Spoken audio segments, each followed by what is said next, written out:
Yo guys, check kamusta mga idol. So ayan, mag-update tayo ngayong Webes ng umaga. At syempre alam nyo na kung ano yung ating magiging topic ngayon mga Lodi, matindi. Mga Lodi, nako, ito abangan nyo ha. Maraming ano ngayon, maraming nagtuturo o nagsisignal. Nababagsak daw tayo mga Lodi. No? Bababa daw, hindi naman sinabing mag-drop ng sobrang lalim. Pero magne-negative daw tayo ngayong month. Mga Lods, ngayong May, no? Kung naniniwala kayo na bear market ngayon, mga idol, kasi sa history hindi pa nangyayari itong malalaman nyo ngayon, mga idol. Malupit to. So ayan, bago ang lahat mga Lods, syempre palambing naman, sana palike ng video natin. Ngayon pa lang, baka makalimutan nyo kasi mamaya eh. Tsaka sa YouTube, pag umpisa pa lang ng video, tas nila-like na, yun talaga yung pinopromote ni YouTube. So, sana like nyo na yung video ngayong umpisa pa lang mga idol.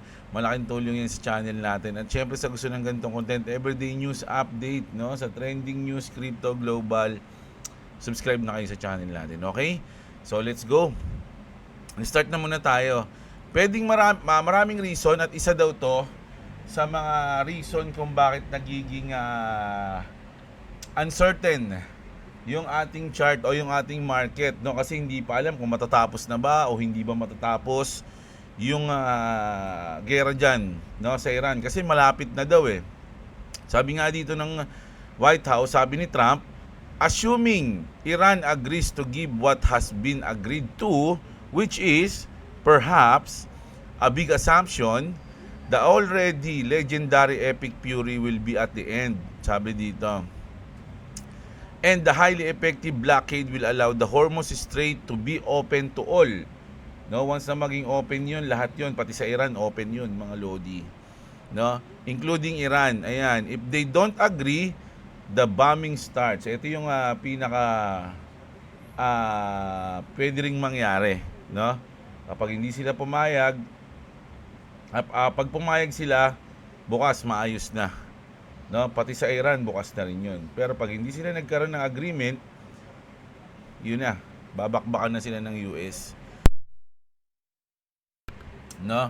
At and it will be sadly, ayun 'yun, no? Talagang nakakalungkot 'yun, mga idol, no? At a much higher level and intensity than it was before. So ayun, mas kumbaga gusto na 'tong tapusin ni Trump eh. Sa tingin ko lang. So ang mangyayari dito, kung papayag kayo, okay na yan, ox na yan. Pero sa agreement na yon, na papayag kayo o yung Iran, malamang-lamang dun yung US. At talagang masasaktan yung Iran. Masasaktan in a way na parang malulugi sila sa deal, parang ganun. Pero kapag hindi sila pumayag, dahil nga parang lugi sila sa deal, mas masama naman yung mangyayari sa kanila. Ganun yung mangyayari. So, magulo pa to mga lo, wala pa tong 100% na agreement. Kaya nga sabi dito, Trump comment puts crypto in a make or break territory. Yun na yun eh, mga lods eh. Pwedeng we will make it or we are gonna be break. Paano yun? We will make it or we break it. President Trump just dropped a high-stake ultimatum on Iran that could decide the next leg for crypto. So, ayan talaga yan. Malaki kasi talaga yung may epekto niyan, mga idol. If magkaroon tayo ng agreement, malamang positive yung mangyayari. If hindi magkaroon ng agreement at babakbakan ng US ang Iran, negative ang mangyayari dyan sa chart natin. Assuming Iran agrees to give ito na nga yun, binasa natin kanina. The strait carries 20% of global oil. No?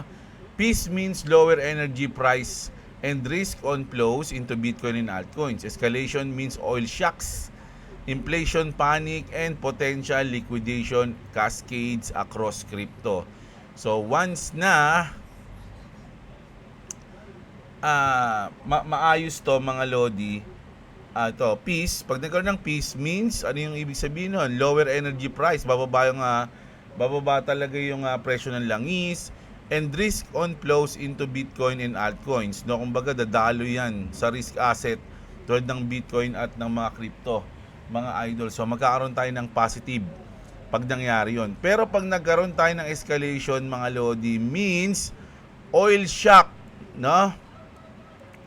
Tataas ang presyo ng langis, mga idol. Inflation panic. and potential liquidation cascades across crypto. Lahat tayo maliliquidate. Pati itong trade ko maliliquidate, mga idol.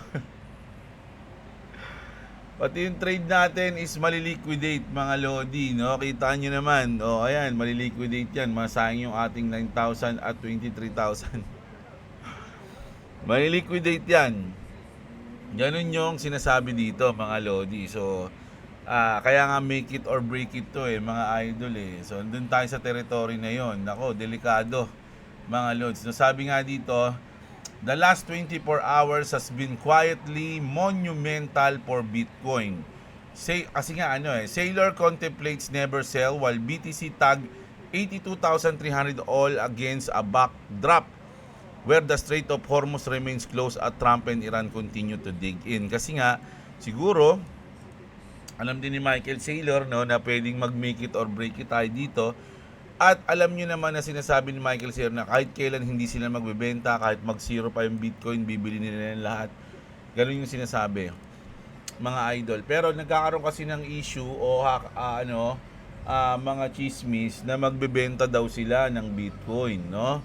So, hindi ko kasi sure yun. Ang dami kasing ang daming dun Wala pang verification yun, mga lods, kaya hindi ko muna binabalita. Sinasabi kasi nung iba na kailangan nila magbenta para makapagbayad ng ganito ganyan. Pero may mga comment naman ng mga BTC Maxi o mga pabor kay Sailor na hindi daw sila magbebenta kahit kailan. So hindi ko muna tinatouch yung news na yun kasi hindi ko pa alam kung legit mga lods ETF flows are recovering across the board from XRP to BTC but not recovered, leaving the tape cut between a clear institutional bid and unresolved geopolitical overhang. The case can be made both bulls and bears right now. So ayun na nga tayo, nasa 50-50 tayo ngayon, mga idol. No, 50-50 tayo ngayon. Pwede tayong lalo na dito sa chart natin sa XRP, mga lodi, di ba sabi ko nga sa inyo, ang position na yan, no? Ayan. Pwedeng saktong-sakto yan. Pwedeng we can make it or we can break it down. Break it down, yo. Ganun na yung mangyayari sa atin dito, mga idol. Ano sa tingin nyo? No? Ako, once na nakikita ko na magkakaroon tayo ng downtrend dito, baka mag-lock profit na ako at nakikita ko na kung saan, no? Pwedeng hanggang dito lang tayo mag-lock profit, mga lodi, dito sa week na to. Yan ako maglalagay ng lock profit if ever, no? Kasi syempre tumagos na siya dito sa ascending natin, tas kung tatagusin niya pa to, malamang nga didiretso na yun. So dito na ako maglalagay para hindi masayang yung ating position, magkaroon man lang tayo ng profit, okay? So, ganun din sa Doge. No, sa Doge, ganun din. Maglalagay na rin ako dyan. Pwede ko na nga kunin tong hype na Doge na to. Ayan, pan-tuition na yan ni Boy WhatsApp. Ayan, magkano yan? 23. Pan-tuition na yan ni Boy WhatsApp, No. So, titignan natin, mga lods, no? Ako, hindi naman tayo nagmamadali, mga idol. At pwede kasing fake drop lang to, tapos ginagawa lang para magkaroon tayo ng panic. Kaya nga nasa make it or break it tayo, mga lods. Kung bumigay ka agad nasa middle, hindi mo tinignan kung saan ka yung alam mo yon, yung guaranteed na, no? May confirmation na, dun ka na lang mag-decide pag na-confirm mo na. Pero yung ngayong wala pang confirmation, nako, baka magsisi tayo kung sakaling ibenta natin agad and then lumipad siya ng ganun, no? Sayang. So, waiting lang tayo ngayon, mga idol. Pero, itong news na to, isa pa to sa sa dagdag sa bearish sentiment ngayon, mga idol. Kilala nyo ba tong kalbong sutoy? Ay, hindi pala to. Hindi pa pala yan. Ito pala yon. Ayan. Kilala nyo ba tong kalbong sutoy na to? Mga lodi, nako, nag-post na naman si Jim Cramer at alam nyo naman na inverse to, mga lodi. Alam nyo, pagka-post nito kahapon, sa tingin ko dun bumaba May 6 to, kahapon to, 5 PM. Di ba ganun yun? Halos alas 5 at hapon ata bumaba Sabi dito, We are no longer overbought, so it is possible we can rally once more, led by compute, AI, and financial and even travel and leisures and manufacturing of the Middle East rebuild. So ayan, nagbigay siya ng bullish sentiment dito. So alam niyo naman yan. Sabi nga dito, the last thing you see before your portfolio drops 50%, this space. Oh my goodness. Dapat di, alam nyo. No! Sabi rito, Jim, you just issued the kiss of death for all the market. Oh. Grabe yan. Take it back. You're going to crush the market. Oh, ayan, ako. Jim Cramer, ba't ka ganyan, mga loads? No? Grabe.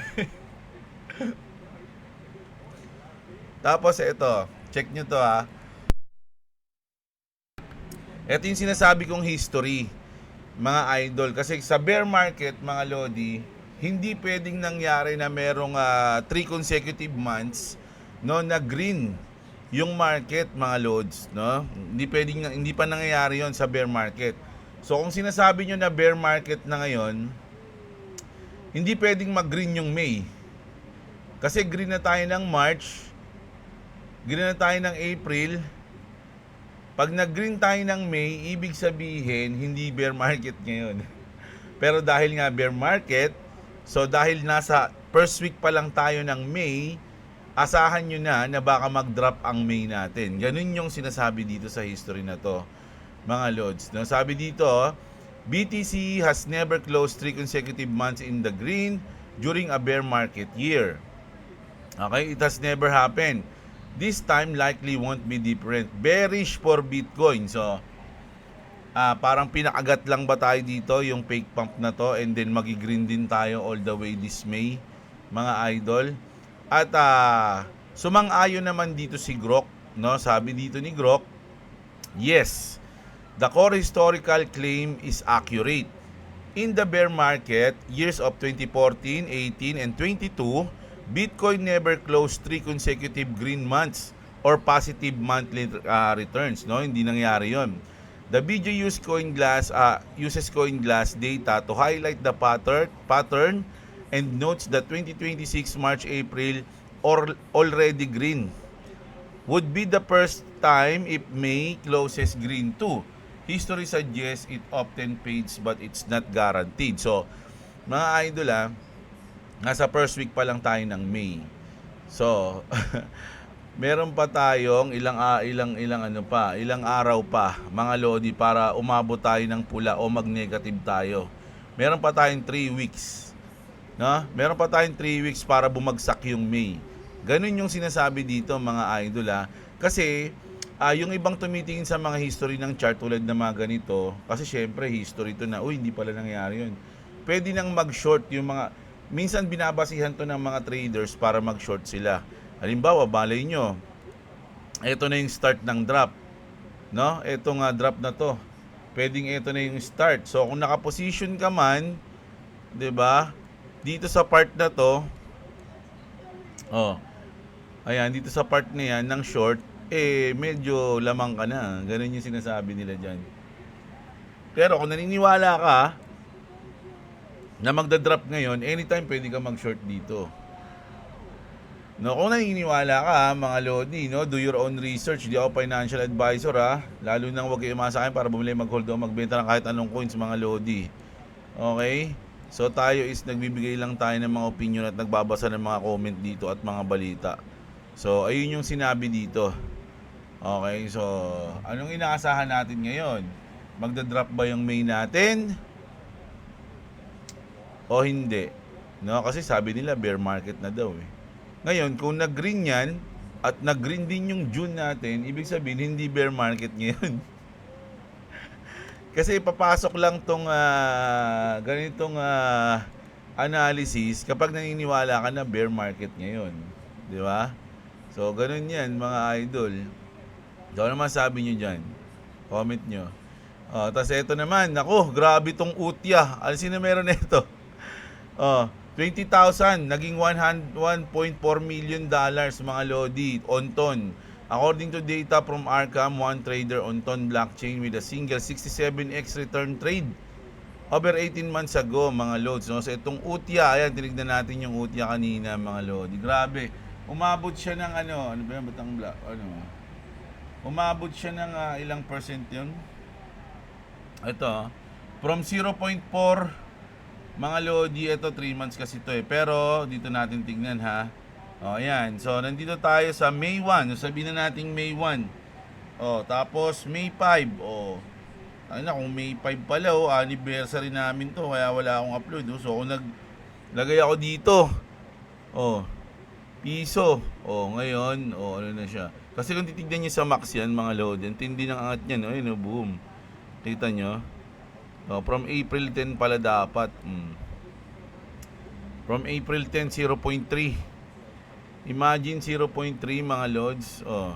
So, sa loob ng 30 days, meron siyang 763% up. No, nag times 8 na siya halos, mga lodi. Ganun kalupit 'yan, mga idol. Oh. Insane given UTIA insane price performance, their holding have recently become worth some 1.37 million. He's now the second largest UTIA holder with over 2% of the supply. Eto, mga idol syempre yung iba dyan, sa lupit nun, sayang. No, kung naano natin yan. Ganun talaga may isip mo. Ganun din yung naisip ko eh. 'Di ba? Pero kung matagal ka na at alam mo na, alam nyo one thing, isa sa mga natutunan ko sa crypto, mga lodi, once na may mga lumilipad na coins na hindi mo kilala, once na may mga lumilipad na token at nagiging bullish lahat ng mga tao doon, is palabas lang yun, mga idol. Sabi nga nila, ang kumikita dyan, it's either the insider, the developers, or the crypto, yung mga exchanges, crypto exchange, no? Ayun yung mga kumikita dyan. Malamang itong si UTIA na to, hindi ako sure, pero usually ganun yung nangyayari, na insider yan, or alam nila yung mangyayari dyan. So, okay, mainggit sa kanila, mga kasi yung may mga ganun nangyayari, pero once in a blue moon lang yun, mga lods. Sa dami ng coins ngayon, hindi mo alam kung ano yung mga mangyayari ganyan. Pera na lang kung insider ka. Ganun lang yun, mga lodi, no? So, okay, mainggit dyan. Easy lang. Speaking, ayan Aster nga, Aster volume down 88% from all-time high. Perp volume on the Aster DEX platform is down by around 88% from all-time high set in October 2025. October 17, dun sila nag-all-time high, mga idol, umabot ng $18 billion, mga lodi. Pero ngayon, yung $18 billion na yun ay 2 billion na lang. Ganoon na lang siya. Make no mistake mga lodi, Aster is still the beast in the perp DEX sector. No, ginagamit, malupit pa rin yung Aster, mga idol. Ito yung mga sa akin lang to pero wala akong Aster Ito yung mga magandang alam mo yun, abangang bumaba. Kasi kung nag all time high siya noon, tapos hindi ka nakataya, tapos ngayon, tapos nagtiwala ka, ni-research mo, okay siya, ngayon yung bumaba siya, ngayon yung chance mo para mag-bodega sa kanya. No? Pero do your own research, di ko siya bumili kayo niyan, wala nga ako niyan Naano ko lang, kumbaga naisip ko lang na ito yun. Kasi once na lumipad ulit yan, sayang yung mga opportunities na hindi ka nakapagbodega sa kanya kung inaral mo pala siya at may tiwala ka sa kanya, di ba?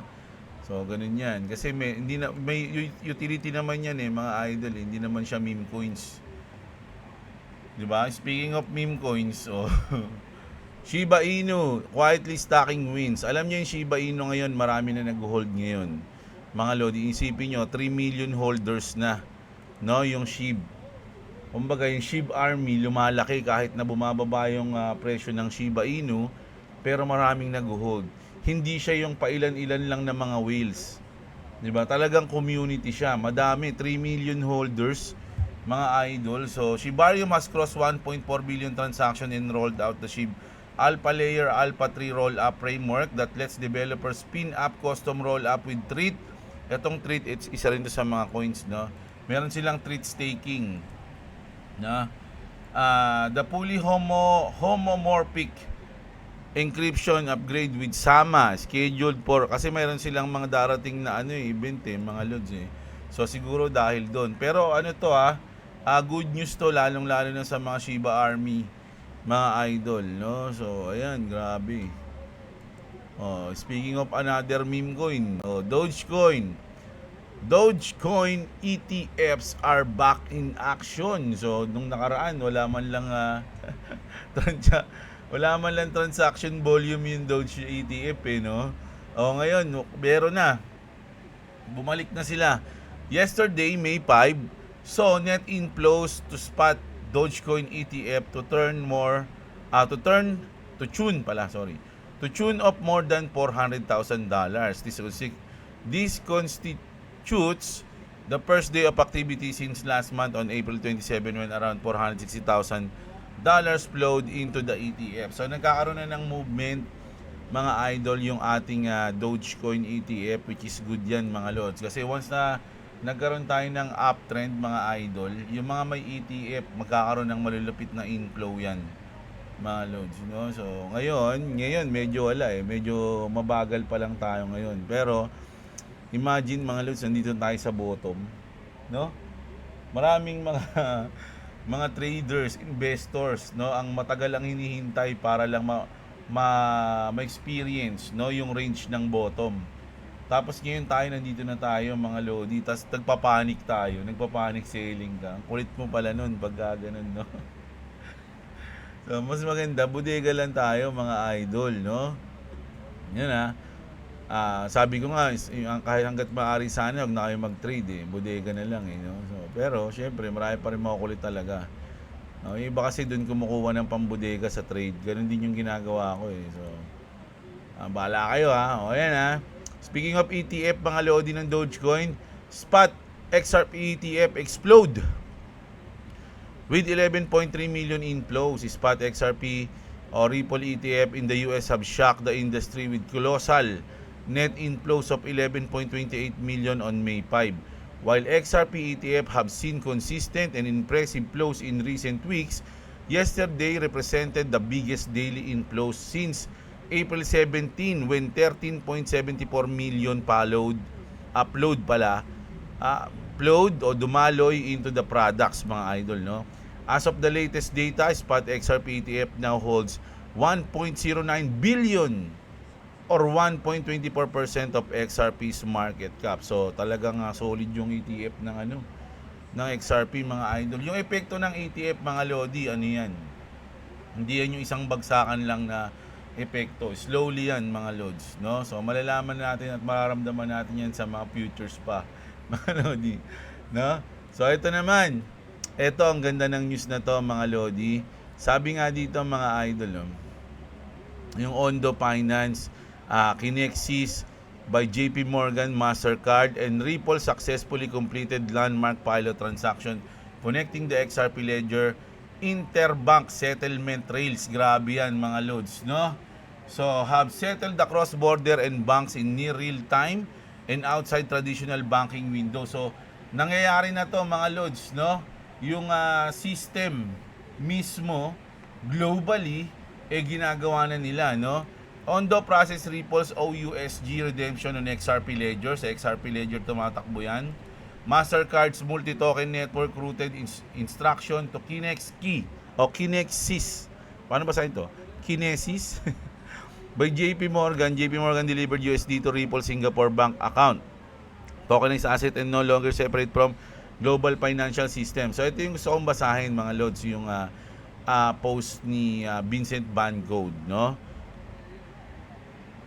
Ripple and Mastercard pilot using XRP ledger. Before you say, oh, Ripple doesn't use XRP. Stop, sabi niya rito. Stop, tap, sabi niya. Alam niyo yung meme na yun? Tap. Go research XRP auto bridging, sabi rito. Then come back and write a huge wow. Sabi rito, no? Sabi niya, bago kayo man trash talk, no? I-search niyo muna yung XRP auto bridging o XRP ledger auto bridging para malaman niyo kung gaano kalupit yun.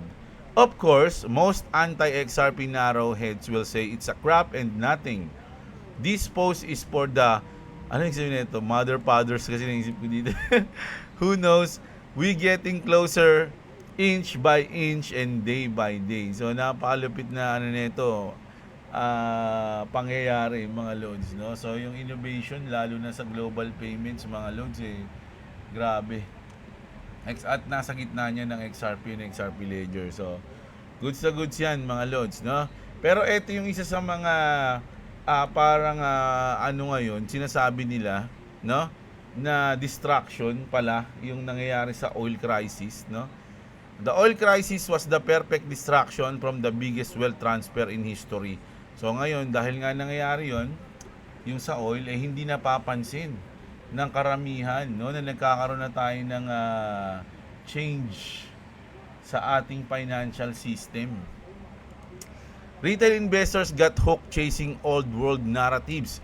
Oil will pump XRP. Japan crisis equals XRP moon. They build entire this around tokens tied to fading energy empires and nation-state drama. But those in the know understood the real game. Regulatory clarity was not random. It was deliberately picking winners, and XRP sat at the very top of the first, mga idol, no? Grayscale, the largest crypto asset manager, spelled it out clearly.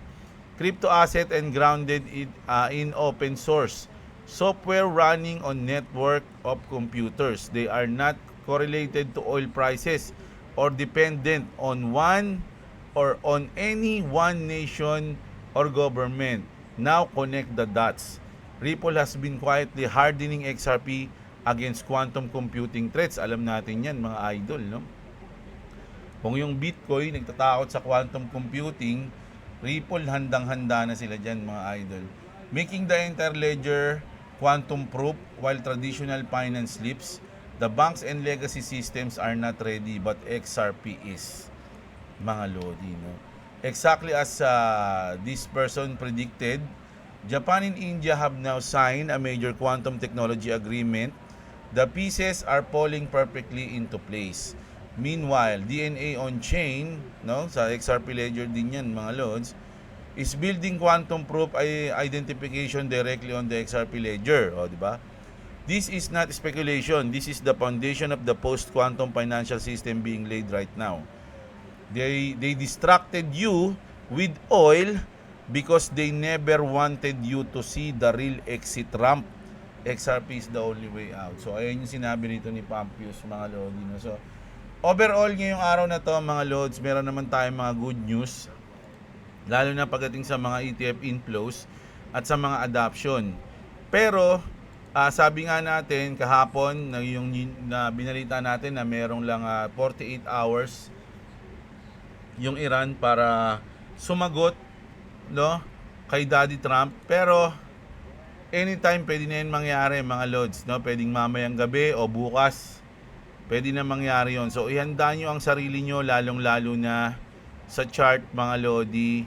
Maglagay na kayo ng kung ano man ang dapat nyong ilagay dyan, stop loss, lock profit, kahit ano, mga idol, no? Sa ngayon, etong ating ascending triangle is nandun pa naman siya at pasikip na ng pasikip yan, mga idol, no? Pasikip na ng sakto, kita nyo, mga lods, no? Yung ginuhit natin, nakaraan pa to, andito pa lang ata yung yung yan, meron, ginuhitan na natin to, so saktong-sakto yung lagay natin. So anytime pwede na tong mag-break kasi nasisikipan na siya dyan, mga lodi, no? Sabi nga natin, make it or break it. Saan tayo pupunta, mga idol, no? Anong gagawin natin ngayon? Oh my goodness. So, ingat-ingat lang, mga idol. Sabi ko naman sa inyo, like kayo maglagay ng risk management, no? Pero kung pang long term naman kayo, kayong kabahan. Ganoon lang yan, no? Bababa at bababa talaga yan. Kaya nga sabi ko kahapon di ba? Huwag kayo muna magsaya.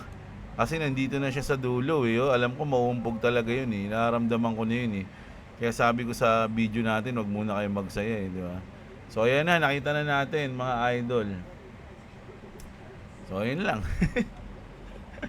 Ayan yung news natin ngayong umaga, mga idol no? So sana kung umabot kayo dito, like nyo na yung video natin, mga lods. Alam nyo na yan, malaking tulong na yan. Sobrang lupit niya na yan kung sinare nyo pa yung video natin. So, subscribe kayo sa ating channel, lalo na yung mga hindi pa na-subscribe at gusto ng ganitong content. Maraming salamat sa mga nanood, mga idol. Magandang araw sa inyo. Kita-kits tayo.